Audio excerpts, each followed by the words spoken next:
Bienvenidos al podcast de la Sociedad Colombiana de Arquitectos Regional Bogotá y Cundinamarca, en el marco de la edición número 24 del Anual de Estudiantes de Arquitectura.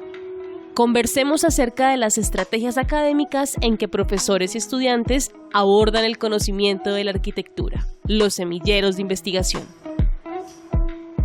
Bienvenidas y bienvenidos al episodio número 61. Soy el arquitecto Eduardo Useche y hoy vamos a hablar de cómo convergen los videojuegos, la fabricación robótica y la arquitectura.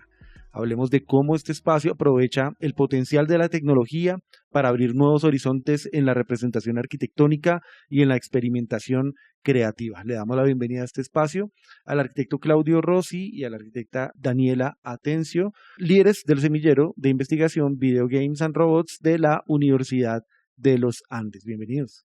Entonces yo quiero que empecemos a hablar un poco acerca de cuál es el papel de los videojuegos y cómo ustedes lo han entendido como una herramienta en la arquitectura. El videojuego nace como una inquietud, digamos, desde la tecnología y desde la representación, precisamente por su capacidad y alcance narrativo, por su despliegue de múltiples plataformas para ser jugado, desde la manera de poder hacer inmersión en ciertos espacios, etcétera. Pero sobre todo desde el punto de vista de la representación, quizás siempre fue como el foco que más nos ha interesado, y precisamente allí donde el videojuego se transformó como en una muy bonita excusa para digamos, poder hablar con estudiantes de arquitectura de pregrado, sobre todo, en un producto cultural que todos conocen. Y básicamente se volvió rápidamente como una manera de poder establecer metodologías y unos procesos de trabajo con nuestros estudiantes centrados en ese problema, el problema de la representación y particularmente la representación de Latinoamérica, ¿no? De la ciudad latinoamericana o del paisaje latinoamericano. Nos gusta más hablar de lo segundo. Pues porque tiene muchas capacidades, muchas capas de información que precisamente pueden ser analizadas, entendidas, representadas, observadas. Nos ha llamado mucho la atención la idea de que pueden ser como una herramienta, como una excusa para simplemente representar y sobre todo como observar, ¿no?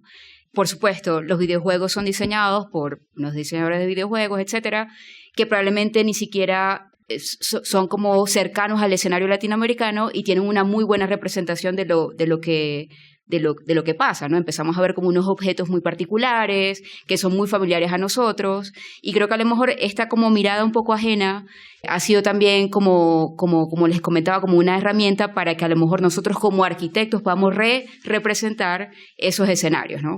Y son como simplemente como mecanismos. Podemos representar los videojuegos que ya están hechos a través de la representación vista desde el ojo del arquitecto, pero también para nuestros estudiantes ha sido también como una manera de tener como un ojo más crítico al momento de representar, por ejemplo, sus proyectos, ¿no? Que a veces dejamos por un lado cosas como, no sé, que a lo mejor se representa un escenario muy particular, con cosas muy particulares, por ejemplo, del clima, del deterioro a lo mejor de una fachada, etcétera, que a lo mejor ahora pudiesen tener como esa mirada un poco más particular al momento de presentar como sus propuestas arquitectónicas. Dentro de estos conceptos arquitectónicos nos hablarán cómo han ido ustedes desarrollando esta metodología, cómo es la metodología que tienen actualmente y cómo han ido permitiendo que esto se transforme dentro de un escenario disciplinar arquitectónico. La metodología es muy sencilla y además muy arquitectónica. Tomamos los videojuegos como casos de estudios. Digamos que siempre discutimos tanto nosotros como con nuestros estudiantes, ¿no? ¿Qué casos de estudio están, qué juegos están por allí o qué videojuegos están por allí que nos permitan trazar algún tipo de observación o mirada en algún escenario latinoamericano? Por ejemplo... ¿Qué ejemplos y qué ejemplo? Claro, Uncharted, por ejemplo, mapea Cartagena, o ¿cómo se llama? Lara Croft, Tomb Raider, por ejemplo, The Shadow of Tomb Raider, mapea tanto México como Perú. A veces son escenarios ficticios, a veces son escenarios reales, no nos importa mucho eso. El último que trabajamos es justamente este de Shadow of the Tomb Raider en Perú. Entonces básicamente no agarramos todo el juego, agarramos un capítulo del juego, el capítulo que se centra justamente en ese escenario. Tratamos de hacer una metodología muy parecida a teorías incluso ya existentes dentro de la disciplina, como la visión serial de Gordon Cullen de los años 60, en fin, este tipo de cosas, como ir llevando un recorrido, ir caminando en el juego, ir haciendo un walkthrough para utilizar las palabras del videojuego y viendo también muchos gameplays. Tratamos también de que los escenarios que se utilicen y los casos de estudio sean de mapa abierto o semiabierto, ¿no? De manera que podemos desprendernos un poquito de la narrativa central del videojuego y más bien explorar o investigar ese entorno, ese escenario que se nos está presentando. Cuando ustedes observan, por ejemplo, de Tomb Raider y cómo ellos pues tienen una interpretación de la cultura, de la arquitectura, de los escenarios, de cuáles son los escenarios que le dan cierta identidad a ciertos países dentro de las ciudades latinoamericanas. ¿Cómo observan eso? O sea, hay una postura con respecto crítica de cómo se está interpretando la realidad cultural desde un punto de vista, pues, distinto, sí, pues. Yo creo que hay un paisaje que se construye en estos lugares, un paisaje digital que es la superposición tanto de interpretaciones de alguien que no es de esos lugares como errores históricos, como yuxtaposición de cosas que a veces no parecen ser compatibles, incluso de lugares. Recuerdo, por ejemplo, en Call of Duty Caracas. Caracas tiene una represa que es como el tamaño de una idea de la represa del Guri, que queda a kilómetros de distancia de Caracas, pero en pro como de la narrativa se mete en el mismo escenario. Y no importa, realmente no nos detenemos a entender si eso realmente es así. La realidad no nos interesa es más cuáles son las narrativas que se están construyendo desde la misma realidad del videojuego. Yo creo que desde el semillero es más como crear también como esos procesos de observación, y es importante entender que todo eso se modela. O sea, tratamos de modelar la mayor cantidad de cosas posibles, ¿no? O sea, desde el mínimo detalle hasta la represa del Guri, ¿no?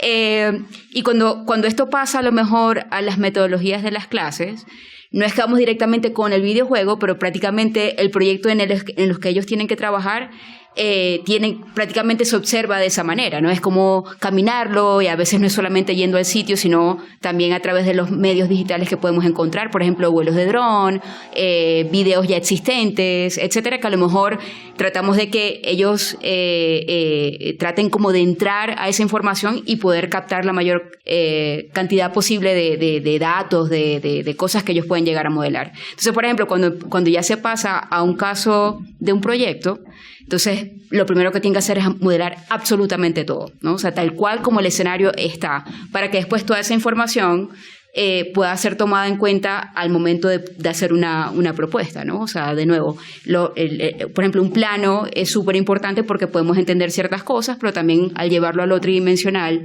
y la especificidad como de todos sus detalles, pues a lo mejor también podemos tener es como si estuviésemos ahí, pero en el modelo digital. ¿Cómo han ido ustedes utilizando esto para fomentar una cultura de investigación en arquitectura? Y sobre todo que esté dirigida hacia la innovación y a la colaboración en el ámbito académico. Todo tratamos por supuesto, de publicarlo o exhibirlo, ¿no? O sea, creemos que el verlos como los resultados no es solamente, por supuesto, una manera como de difundir lo que se está haciendo, sino que también es muy llamativo para los estudiantes, porque no solamente aprenden una metodología, no solamente están aprendiendo unas herramientas que luego pueden ser utilizadas para sus proyectos, son intereses también interdisciplinares que después empiezan a ver como las conexiones de la arquitectura con otras ramas, otras disciplinas, pero también tratamos de que cada proyecto que tengamos podamos hacerlo visible de alguna manera, ¿no? O sea, que pues a través de exhibiciones o un paper o un capítulo de libro, que pues ha sido un poco lo último que hemos hecho. Hacerlo visible, creería yo. Bueno, háblanos un poco acerca de uno de esos, lo han publicado en de una manera virtual, han hecho algo físico para exponer, pues si ha sido un paper, por supuesto, pues lo habrán divulgado. Sí. ¿Tienen como alguna plataforma, alguna página web donde nos puedan referenciar, que podamos ver algo de esto, o cómo ha sido en estas muestras que hayan realizado? Sí, Pues hay varios, ¿no? O sea, pues podría pasar luego como los links. Sí, súper. Pero nos llama la atención a lo mejor que un mismo caso de estudio, un mismo proyecto de investigación pueda ser difundido de múltiples maneras. Es decir, estos temas pueden llegar a ser un paper, como pueden llegar a ser el capítulo de libro, como pueden llegar a ser a lo mejor una exhibición. Por ejemplo, el año pasado fue un proyecto que hicimos junto con nuestros estudiantes del semillero. Hicimos una exhibición en un evento que se hizo en nuestra facultad de investigación que se llamó Pabellón. Y pues la metodología era como un poco esto que hemos venido comentando, pero era principalmente con el uso del brazo robótico, que fue una exhibición en tiempo real durante 3 días, que eran los 3 días que pues tenía el evento. Y esto fue un ejercicio súper bonito porque va desde la pregunta de investigación, que ya estaba abierta, ya teníamos como, de hecho, otras cosas ya publicadas, y tratamos de que esto pudiese llegar a ser como, digamos, como que el público pudiese también como entender cuáles son las capacidades de un robot, cómo puede interpretar ciertas cosas. En este caso estábamos trabajando en el desierto de La Guajira. Claudio y yo somos venezolanos y siempre nos ha llamado mucho la atención esta zona, pues prácticamente es un territorio tanto colombiano como venezolano sin límite, ¿no? Entonces, estamos tratando como de no solamente observarlo, representarlo, modelarlo, etcétera, sino que también, en este caso, no solamente la mirada del arquitecto de cómo puede representar estas cosas, sino cómo el robot a lo mejor también puede interpretar esta información. Entonces, fue una exhibición que empezó el primer día con unos tótems verticales que representaban que tenían como tallado el desierto, como algunas partes, algunas geometrías del desierto, con un material que se podía derretir, y estaba el primer día intacto y durante los 3 días terminó de derretirse como para develar ciertos cambios del paisaje de La Guajira, ¿no? Que pues si no lo conocen muy bien, durante el año una misma zona puede tener un paisaje completamente distinto porque se inunda, se convierte en sal, después se seca, etcétera, etcétera.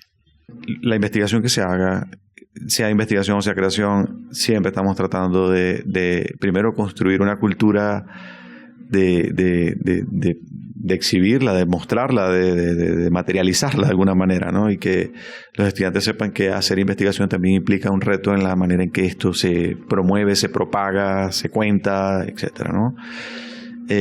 Por lo tanto, creo que más que un repositorio específico, hay múltiples repositorios, tantos de libros que están en proceso de impresión, como otros que están invitaciones muy específicas. Tuvimos la invitación, por ejemplo, de la Universidad de Alberta con la editorial de Gruiten, de justamente hablar de estos casos de los videojuegos.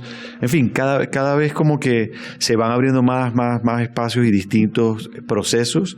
Y una cosa que me parece que es maravillosa es que nuestros estudiantes están fascinados de hacer cosas con sus manos, con nosotros, con el robot, etcétera, etcétera. O sea, como una cultura de creación desde la tecnología, que es creo que lo más valioso que le podemos como conectar a nuestros estudiantes, de que hacer arquitectura no es solamente un enfoque, digamos, disciplinar preciso, sino que precisamente hay múltiples agencias más contemporáneas que también abren a otros campos de la misma disciplina y conecta como con otras disciplinas. Entonces creo que eso es como el fin último de todo este proceso.